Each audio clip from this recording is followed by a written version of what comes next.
जयपुर की उस meeting room में नहर और रूही एक दूसरे के सामने खड़े हैं और दोनों की आंखें कह रही हैं वो सब जो ज़बानी कहना नहीं आता। तो दोस्तों, मन सुंदर के इस नए एपिसोड में हम एक ऐसी जगह पहुंच गए हैं जहां दोनों आत्माओं का मिलान होना तो तय था, लेकिन किस्मत ने एक और पेच डाल दिया है। जयपुर, वो शहर जो रूही के लिए दर्द की यादों का दरवाजा था, आज उस शहर में वो खुद चल के आ गई। क्यों? क्योंकि स्पर्श की बिजनेस मीटिंग थी, क्योंकि ददू की आवाज़ ने उसे खींचा, क्योंकि अंदर से कोई चीज़ उस बार बार यही कह रही थी कि अब वक्त आ गया है।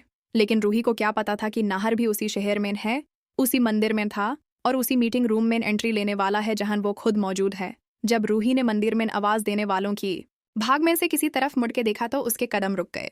वो एक पल के लिए अपनी ही सांस रोक लेती है। नाहर सीधा उसकी आंखों में, लेकिन रूही ने हिम्मत नहीं हारी। वो एक ट्रेंड प्रोफेशनल है, एक ऐसी औरत है जिसने अपने दर्द को गहरी मिट्टी में दाबा के रखना सीख लिया है। वो भीड़ में गुम हो गई, खुद को छुपाया, निकली और सीधा मीटिंग में पहुंची। यही तो उसकी असली ताकत है। इमोशनली टूटी हुई है, लेकिन प्रैक्टिकली हमेशा तैयार। अब मीटिंग रूम में स्पर्श के साथ बैठ के वो अपनी फाइल्स अरेंज कर रही है, अपना दिल संभाल रही है, जब अचानक दरवाज़ा खुलता है और वो शख्स अंदर आता है जिसके लिए रूही ने जयपुर छोड़ा था। नाहर, बिजनेस सूट में, प्रोफेशनल, शांत, लेकिन अंदर से बिल्कुल भी नहीं। नाहर के कदम वाहन थे हारते हैं। उनकी आंखें एक बार रूही के चेहरे पर टिकती हैं। एक लम्हा, सिर्फ एक लम्हा, और उस एक लम्हे में सालों की जुदाई, धोखा, डाढ़, प्यार, इंतजार सब एक साथ गुजार जाता है। स्पर्श समझ नहीं पा रहा इस खामोशी को। वो इंट्रोड्यूस करता है, ये है हमारी पार्टनर राहत। राहत, वो नए नाम, वो झूठ जिसे रूही ने अपनी रोज की जिंदगी का हिस्सा बना लिया है। नाहर की भौहें एक पल के लिए सिमटती हैं। क्या वो जानता है? क्या वो पहचान गया? रूही की सांस रुक जाती है, लेकिन फिर नाहर हाथ बढ़ाता है, फॉर्मल, प्रोफेशनल। नाहर रेचंड और रूही भी हाथ मिलाती है।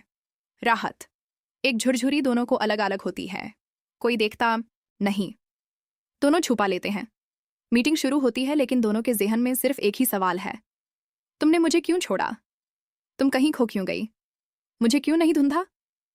मीटिंग के बीच ही स्पर्श बाहर जाता है। फोन कॉल और कमरे में सिर्फ नाहर और रूही हैं। खामोशी इतनी गहरी है कि दोनों की सांस भी एक दूसरे को सुनाई दे सकती है। नाहर धीरे से कहता है, राहत जी, या कुछ और रूही की आंखों में आंसू आ जाते हैं जो वो रोक लेती है। राहत ही हूं मैं। नाहर मुस्कुराता नहीं। वो कहता है, मैं जानता हूं रूही, मैं पहले से जानता था।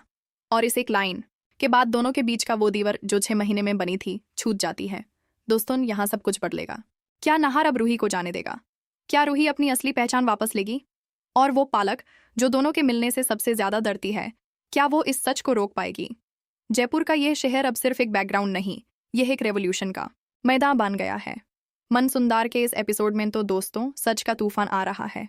रूही की आंखों में वो चिंगारी वापस आई है और नाहर का दिल जो 6 महीने से पत्थर था फिर से धड़कने लगा है।